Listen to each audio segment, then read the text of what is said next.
what am I carrying that I don't need to carry alone? What can you think of for you that you can give to somebody else? You can delegate, or you can create a better pattern of, or you can seek support networks for, so that you don't have to carry things alone. But what is it that you're carrying alone? Because that will help you to take that next step to not carrying it alone. Mentoring with Geraldine is a bite-sized practitioner podcast for naturopaths, nutritionists, herbalists, coaches, and practitioners. This podcast responds directly to the needs of you, the practicing natural therapist. We have interviews during the holiday season and business and mindset support each week, so you'll get the variety you need to enjoy and stay motivated in your practice. Don't forget to subscribe to receive the weekly episodes.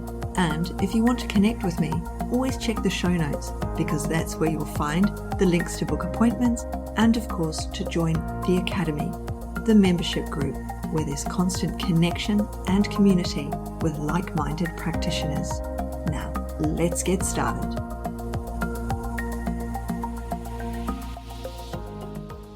Hello, everyone, and welcome to Mentoring with Geraldine and the Bite Size Podcast. How the devil are you? How's it going?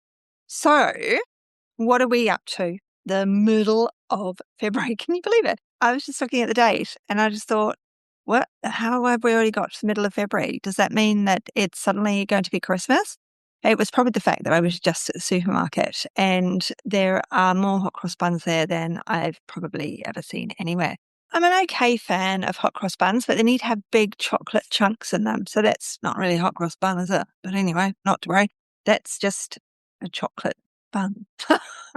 So what are we going to talk about today? What we're going to talk about is carrying on from last week. Last week, we talked about boundaries. And so I wanted to continue along a similar line, but not the same. And that I want to talk about capacity, because our capacity is different no matter where we are in our business. Everyone is different. Our capacity is different, and we have to understand that. When I had a toddler, my capacity was literally one, maximum 2 clients a week. That was my capacity. That was all I could do, because hubby was always at work. I had Kindy, I was at school actually, she's a toddler.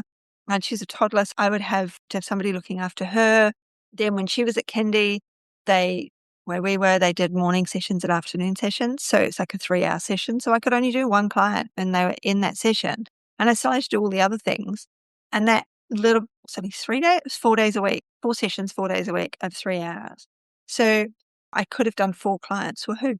But in actual fact, you have to go to the supermarket, you have to prepare things, try and get everything done in that 3 hours. And you perhaps try to even have a coffee with your friends and have a little bit of another life.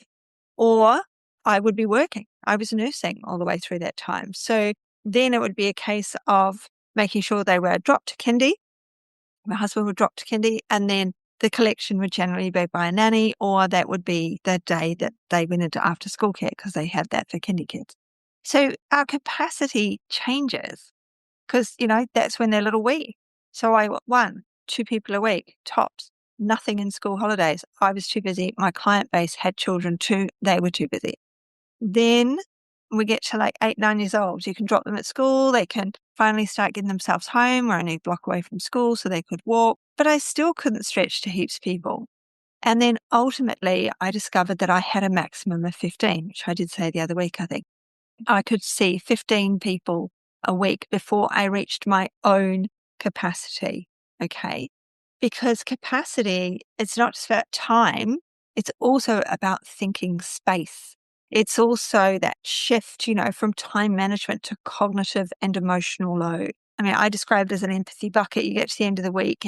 If I've seen 15 people, 15 clients by the end of I can see 50 mentees, but if I see 15 clients, that's one-to-one clients, that bucket is empty. So generally, I never actually make it to 15, except just before school holidays, when I'd always get a student or somebody in to help me. Because it's the thinking space that we need. It's that emotional load. And we've got to refill that bucket, which is why burnout exists because we don't manage to refill that bucket because we've got to run the rest of this busy life that we run.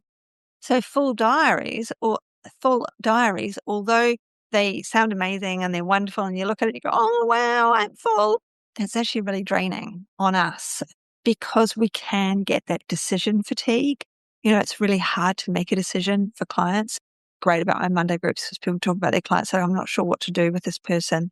She's got this hormonal issue and this is going on. And now we've done this other testing and nothing really showing up. And what do you recommend? I'm sort of at the end of, I don't know what to do next. And so it's really great. We're able to, everybody's there. We're able to round table it, make suggestions, and that helps. And the practitioners sometimes, we had one about Ross River. Immediately somebody came up with what they did, I was like, oh yeah, now you've got to use this herb. And then the other person was like, well, I've had it. And this is what I did, which was really unexpected. And then once we went on to the mushrooms discussion, then it was like, oh yeah, well, I've used those for my shingles. They were amazing, So it was just like this discussion that's very broad, what I've just said, very broad indeed, not even hardly vaguely like what we were talking about. But having those other people meant that we're all able to hash out these ideas and go through everything. So that mental load was lifted for those practitioners. There was two different discussions. So for the practitioners, that mental load was reduced. And that's what we've got to think about when we're working by ourselves. You're actually holding everybody else's stuff, aren't you? You're holding their problem. And you're often, or sometimes, especially when you're first starting out, you're making it your problem. It's like you've got to solve this problem. Whereas in actual fact, they're the ones who have to make the changes. We just help to facilitate them to make those changes. That's about the discussion and how we talk to them and how we get them on board to do the work. We can take a horse to water, but you can't make it drink. So we've got to think about the fact we're holding on to people's stuff. We need to be able to let that go at the end of the day. We've got this mental capacity. We also have a physical capacity, like how many clients you can fit in a week. So toddlers, I could fit in 2 people because I literally had 2 empty hours in my week. So that's a physical capacity of how many people I could fit in. And then we've got the mental capacity.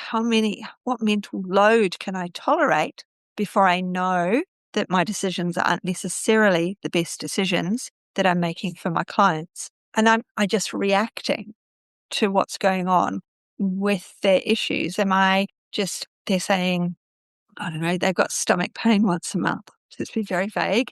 And am I just reacting to that? Oh, you need some magnesium. Take ibuprofen. Am I just reacting to it because the client prior to that was perhaps an IBS client, and the client prior to that was rheumatoid arthritis, and the client prior to that was a child. And so everybody's different. So by the time I get to this last one, I'm like, it's decision fatigue. When I'm trying to think up that answer, my mental capacity, I just haven't got it. So I'm reacting rather than being able to consider what's going on. And that creates self-doubt. And we don't want to create self-doubt. We've got enough self-doubt without creating more, haven't we?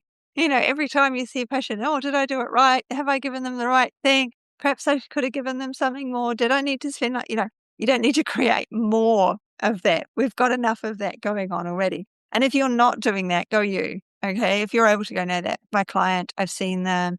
I, spray afterwards. I know I've done what I need to do and I'm able to put them in that box and move on to the next one. Fantastic. That's brilliant. And congratulations to you. And I pat you on the back because you're working hard and you're doing really well. For those of us that can't do that, we need practice and we need to be able to get to that place. Okay. And that is understanding where we are with our capacity and how far we can go and what support structures we need and how we can structure our own day to improve those structures. Like, is it other people we need? Is it a better computer system? Is it a better desk? I've got my desk back. I haven't had my desk since started the moving house process over a year ago.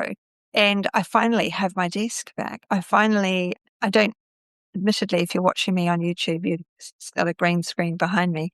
I haven't got my lovely wall back yet, but I will eventually get my beautiful wall back.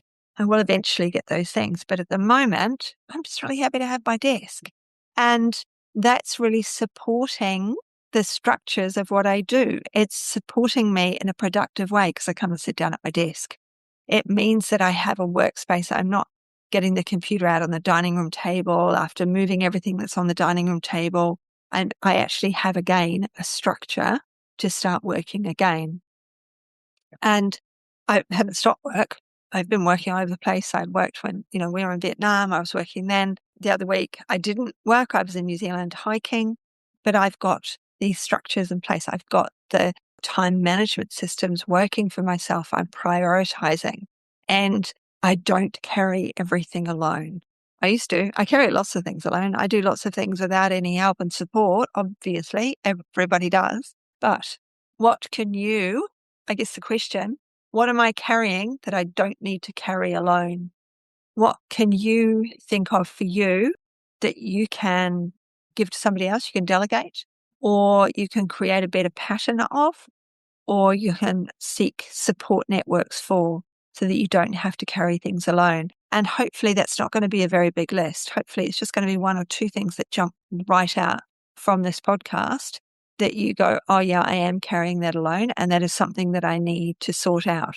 I'm going to have to take the bull by the horns and, I don't know, make that focus call, Geraldine, who knows? But what is it that you're carrying alone? Because that will help you to take that next step to not carrying it alone, to sharing that burden or those burdens and working it out, whether that be with new systems, a new style of doing things, getting a desk. I don't have a desk chair. You can't see that. I've got a dining room chair, but I'm getting there.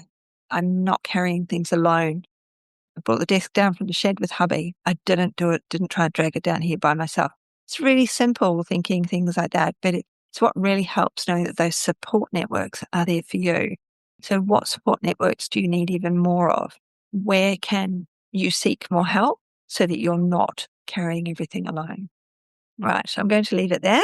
I do like to leave you with something to cogitate on, and I will chat with you again hopefully next week. If you've liked it, do the thing. Scroll down, give me 5 stars. That'd be lovely. Small businesses, we all need help and support. So it was lovely chatting. Have a good one, and I look forward to seeing you on the next podcast. See ya. Thanks so much for joining me today. Don't forget to rate, review, and subscribe to the podcast for the weekly episodes. If you'd like even more support and learning, then the Academy is for you. Here you'll find part 2 of the herbal discussions, more clinical learning, and case studies to support your clients in practice. Bye for now.